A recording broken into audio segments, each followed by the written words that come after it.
Welkom by Geldgeheime, waar ek die geheime van geldsaake vir jou oopsluit. Kom luister en leer hoe jy slim met jou geld kan werk om jou finansiële doelwitte te bereik. Hallo en baie welkom by die 3de episode van Geldgeheime, die potsending waar ek jou leer oor geldsaake. Ek is Mia Kriegler, direkteur van batebestuur by Creer Internasionaal. Ek is aan die stuur van 'n span wat navorsing doen en 'n reeks beleggingsboublokke saamstel en bestuur. Ek gaan jou help en jou toerus met die nodige kennis om beheer oor jou eie en jou huishouding se geldsaake te neem. Wat is spaar en wat beteken dit om te spaar?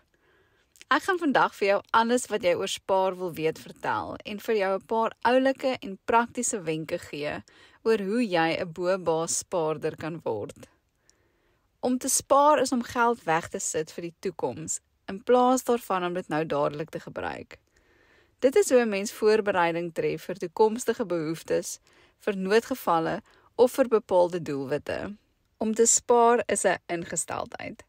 Jy moet minder geld spandeer as wat jy verdien, sodat jy geld het om te spaar. Jy het 'n begroting nodig om seker te maak dat jy elke maand minder uitgee as wat jy inkry. In die eerste episode van Geldgeheime leer ek jou die 4 eenvoudige stappe wat jy kan volg om 'n suksesvolle begroting op te stel en ek verduidelik mooi hoe jy dit kan toepas.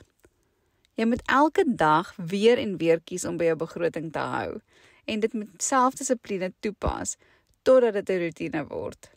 Gaan luister gerus na hierdie eerste episode as jy dit gemis het. Dit is op voelgoed.co.za en op al die potsending platforms beskikbaar. Die doelwit van jou begroting is om seker te maak dat jy minder uitgee as wat jy verdien. Dit is die fondament en die goue reël van welvaartskepping.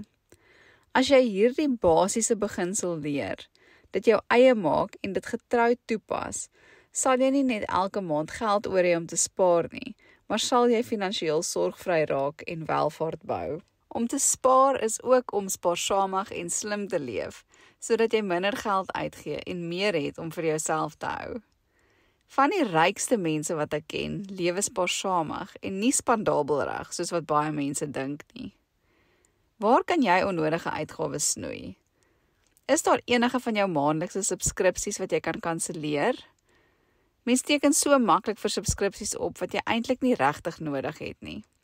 Ek dink sommer dadelik aan DStv en Netflix. Dis deesdae so maklik om hierdie 2 en ander soortgelyke subskripsies net aan te hou wanneer daar spesifiek iets is waarna jy wil kyk en om dit daarna weer te kanselleer. Gaan kyk op jou Apple of jou Android rekening vir watter toepassings jy alles op jou selfoon betaal. Dit is baie maklik om hierdie subskripsies dadelik hier in jou Apple of Android rekening te kan kanselleer. Het jy 'n gym lidmaatskap wat jy min gebruik? Kanselleer hom dadelik. Oorweeg dit ook om dalk eerder by die huis te oefen en geld te spaar.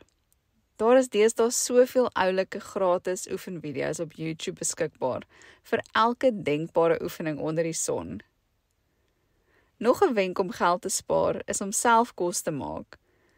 Probeer om vir 'n hele week lank nie te gaan uit eet of enige wegneem etes of koffie te koop nie en kyk net hoeveel geld dit jou spaar.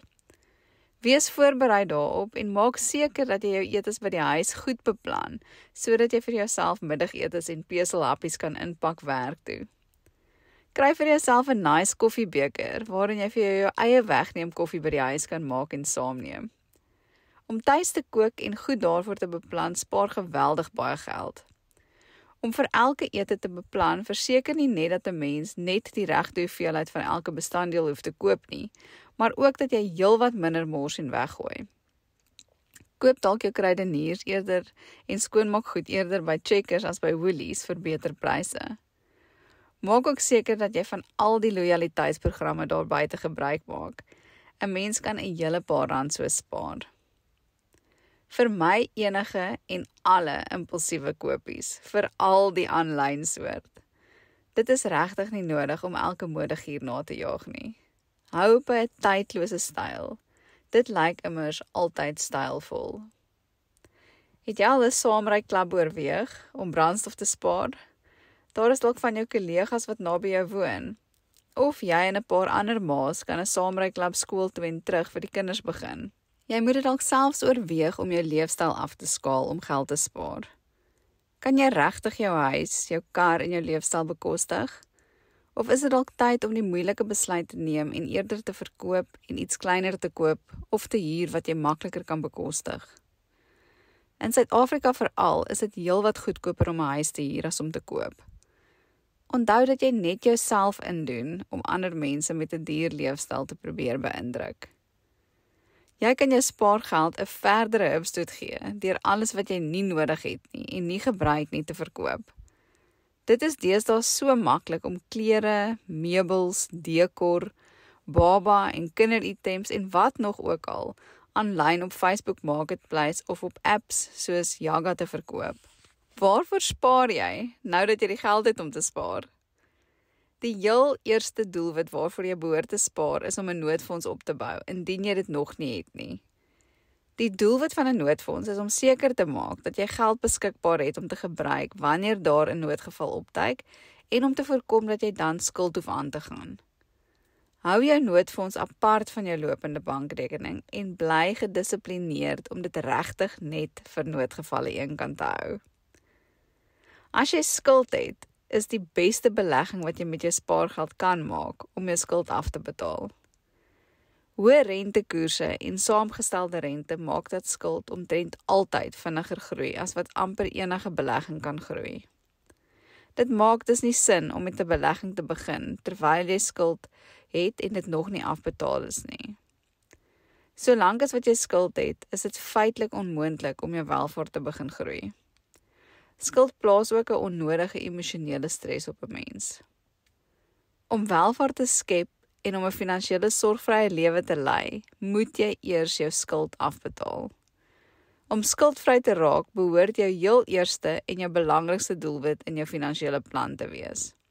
Gebruik al jou spaargeld elke maand om jou skuld so gou as moontlik af te betaal.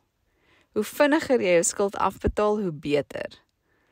In episode 2 leer ek jou hoe jy jou skuld kan afbetaal en skuldvry kan raak in 10 eenvoudige stappe. Gaan luister gerus hierna indien jy dit gemis het. Dit is op voelgoed.co.za en op alle podsending platforms beskikbaar. Om te spaar vir aftrede of om te spaar vir jou ou dag wanneer jy nie meer kan werk nie, is noodsaaklik. En dit bly die heel belangrikste beleggingsdoelwit vir die meeste mense. Jy moet genoeg geld spaar, sodat jy kan verseker dat jy sonder kommer met 'n gemaklike leefstyl kan voortgaan wanneer jy oud is. Jou aftrede spaargeld moet genoeg wees, sodat jy elke maand 'n persoonlike salaris daaruit kan trek wanneer jy eendag te oud is om te kan werk. En dit moet ook genoeg wees, sodat dit nie sal opraak voordat jy die dag doodgaan nie. Soos jy ouer raak, styg bepaalde lewenskoste soos gesondheidsorg aansienlik. Tyd is jou grootste voordeel hier en hoe vroeër jy begin spaar, hoe meer tyd het jou geld om saamgestelde rente te verdien en eksponensieel te groei. Indien jy nie reeds aan 'n pensioenfonds behoort of 'n uitreaniteit het nie, is dit nou die tyd om ten volle van hierdie belastingvoordeel van hierdie beleggingsprodukte te begin gebruik maak. Werk slim met jou geld en maak seker dat jy elke jaar jou volle belastingaftrekbare limiet benut. Ons kan 'n hele episode net oor spaar vir aftrede gesels en ek dink ons gaan dit ook doen. Ons kan ook vir groot uitgawes soos 'n selfoon, 'n kar of 'n huis spaar. Een van die waardevolste lewenslesse wat ek al van vroeg af by my pa geleer het, is dat 'n mens spaar vir die dinge wat jy wil hê en dat 'n mens dit nie met skuld koop nie. As jy dit op skuld moet koop, beteken dit net eenvoudig dat jy dit nie kan bekostig nie. Baie ouers begin ook al van vroeg af spaar vir hulle kinders se opvoeding of om hulle kinders universiteit toe te stuur. Om te kan gaan studeer sonder studieskuld is een van die grootste geskenke wat jy vir jou kind kan gee. Dit help hulle om van die eerste dag af wat hulle begin werk te kan spaar en nie op die agtervoet met skuld te begin nie. Verder spaar mense gereeld ook vir vakansies of spesiale ervarings, soos byvoorbeeld 'n Taylor Swift konsert. Om te spaar moet jy jou geld op 'n veilige en 'n toeganklike plek bære. Vir 'n noodfonds of korttermyn spaardoelwitte wil jy jou geld so likwid as moontlik hou, Wat beteken dat jy dit enige tyd kan onttrek? Wanneer jy weer spaar vir aftrede, wil jy jou volle belastingvoordeel benut. Ons gaan 'n hele episode aan al die verskillende rekeninge waarin jy kan spaar toewy en dit deeglik bespreek. Om spaarsamig te wees is 'n ingesteldheid en 'n lewenskeuse. Met jou begroting maak jy seker dat jou uitgawes minder as jou inkomste bly en dat daar elke maand geld oor is om te spaar. Maak sommer in jou begroting plek vir jou noodfonds. Maak plek vir jou spaar vir aftrede en vir enige ander spaardoelwitte wat jy mag hê. Hoe meer jy spaar, hoe meer sal dit jou aanspoor om nog meer te spaar. Dit bring ons by die einde van ons 3de episode. Onthou om elke 2 weke in te skakel op Geldgeheime, die potsending waar ek jou leer oor geldsaake. Kom luister en leer hoe jy slim met jou geld kan werk om jou finansiële doelwitte te bereik. Geldgeheime word met trots geborg deur Kreer Internasionaal Bate en Welvaartbestuur.